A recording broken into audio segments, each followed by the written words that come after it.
Hello, my dear students. Again very welcome to all of you in your EMT class. और हम आज से start करने वाले हैं इलेक्ट्रोस्टैटिक के कॉन्सेप्ट पढ़ना समझना बहुत ज़्यादा ज़रूरी है, क्योंकि हम पढ़ रहे हैं इलेक्ट्रोमैग्नेटिक थ्योरी, इलेक्ट्रिक और मैग्नेटिक फील्ड। हम बात करेंगे स्टैटिक इलेक्ट्रिक फील्ड, हम बात करेंगे स्टैटिक मैग्नेटिक फील्ड। उसके बाद में जो नेक्स्ट चैप्टर होगा वो होगा टाइम वेरिंग इलेक्ट्रिक फील्ड और टाइम वेरिंग मैग्नेटिक फील्ड। और जब टाइम वेरिंग इलेक्ट्रिक फील्ड और टाइम वेरिंग मैग्नेटिक फील्ड की हम बात करते हैं तो इलेक्ट्रोमैग्नेटिक वेव्स की बात करना होती है। ओके, तो ये सारे कॉन्सेप्ट हमको ध्यान से समझना है। सबसे पहले हम इसीलिए इलेक्ट्रोस्टैटिक की बात करेंगे। अगर हम चार्ज के मोशन की बात करते हैं तो एक उसका केस होगा रेस्ट कंडीशन। जब चार्ज रेस्ट में होगा तो स्टैटिक इलेक्ट्रिक फील्ड प्रोड्यूस करेगा। जब चार्ज कांस्टेंट वेलोसिटी से मूव करेगा तो वो मैग्नेटोस्टैटिक मतलब यूनिफॉर्म मैग्नेटिक फील्ड प्रोड्यूस करेगा, स्टैटिक मैग्नेटिक फील्ड प्रोड्यूस करेगा। और जब चार्ज एक्सेलरेट होगा तो वो इलेक्ट्रोमैग्नेटिक वेव्स प्रोड्यूस करेगा। तो एक इलेक्ट्रोडायनामिक्स या ईएमटी को हम तीन पार्ट में डिवाइड कर सकते हैं। हम बात कर रहे हैं इलेक्ट्रोडायनामिक्स की या इलेक्ट्रोमैग्नेटिज्म की। ओके, इलेक्ट्रोमैग्नेटिज्म हम बात कर रहे हैं इलेक्ट्रोमैग्नेटिज्म की, और इसे तीन पार्ट में डिवाइड कर सकते हैं। What is meaning of electromagnetism? It is the study of motion of charge, study of motion of charge. Okay, charge की मोशन की हम स्टडी करते हैं, वो है इलेक्ट्रोस्टैटिक। ओके, और सॉरी इलेक्ट्रोमैग्नेटिज्म, इसे हम तीन पार्ट में देखेंगे। जब चार्ज रेस्ट कंडीशन में होगा तो वो इलेक्ट्रोस्टैटिक या स्टैटिक इलेक्ट्रिक फील्ड प्रोड्यूस करेगा, उसे हम कहेंगे इलेक्ट्रोस्टैटिक। ओके, तो जब चार्ज स्टेशनरी होगा वो इलेक्ट्रोस्टैटिक मतलब स्टैटिक इलेक्ट्रिक फील्ड, उसे हम कहेंगे स्टैटिक या फिर steady field, steady field. Okay, मतलब कि there is no variation with time. Okay, there is no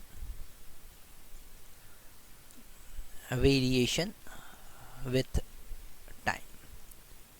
okay, second case होगा जिसे हम कहेंगे मैग्नेटोस्टैटिक। मैग्नेटोस्टैटिक या मैग्नेटिज्म। ओके, जिसमें हम ऐसे चार्ज की बात करेंगे which is moving with constant velocity. When charge moving with constant velocity.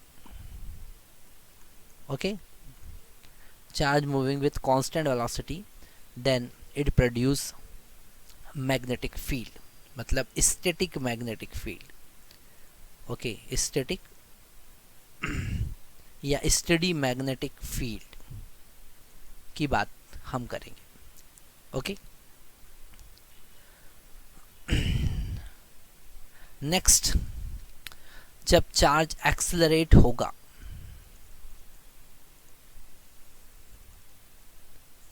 Accelerated charge तो वो इलेक्ट्रोमैग्नेटिक वेव प्रोड्यूस करेगा। ओके, तो इस तरीके से हम समझ सकते हैं कि what is meaning of electrostatic. Okay, next हमको देखना है चार्ज की property, what is meaning of charge and what are the properties of charge, है ना। तो अगर हम चार्ज को डिफाइन करें तो चार्ज होगा चार्ज को अगर हमको डिफाइन करना है तो हम लिख सकते हैं कि charge is the transfer of electron. हम लिख सकते हैं it is the transfer of electron from one body to another body, from one body to another body. Okay, जो न्यूट्रल बॉडी होगी जब इलेक्ट्रॉन ट्रांसफ़र होगा तो वहाँ पर चार्ज क्रिएट होगा। एक्सेस ऑफ इलेक्ट्रॉन, तो हम इसे लिख सकते हैं कि कहीं पर एक्सेस ऑफ इलेक्ट्रॉन होगा, वहाँ पर नेगेटिव चार्ज बनेगा। कहीं पर डिफिशिएंसी ऑफ इलेक्ट्रॉन होगा, डिफिशिएंसी ऑफ इलेक्ट्रॉन होगा, वहाँ पर पॉजिटिव चार्ज बनेगा। ओके, अगर हम चार्ज की यूनिट की बात करें तो ऐसा यूनिट चार्ज का होता है सी कूलम। क्या होता है? कूलम। ओके, चार्ज का ऐसा यूनिट कूलम होता है। हम अगर डिफरेंट प्रॉपर्टीज़ की बात करें चार्ज की, तो स्मॉलेस्ट, सबसे पहला प्रॉपर्टी हम देखेंगे स्मॉलेस्ट पॉसिबल चार्ज कौन सा होगा। स्मॉलेस्ट पॉसिबल चार्ज होगा electronic charge, charge present on single electron, it is E equal to 1.6 into 10⁻⁻19 coulomb. Okay, अगर डिफिशिएंसी है इलेक्ट्रॉन की तो वहाँ पर पॉजिटिव चार्ज होगा, अगर एक्सेस ऑफ इलेक्ट्रॉन है तो वहाँ नेगेटिव चार्ज होगा। ओके, इलेक्ट्रॉनिक चार्ज होता है 1.6 into 10⁻⁻19 कूलम। नेक्स्ट बहुत इंपॉर्टेंट प्रॉपर्टी है जिसे हम कहेंगे quantization of charge. Second property होगा, हम यहाँ पर कलर चेंज कर लेते हैं तो हमको और अच्छे से समझ में आएगा, उसे हम कहेंगे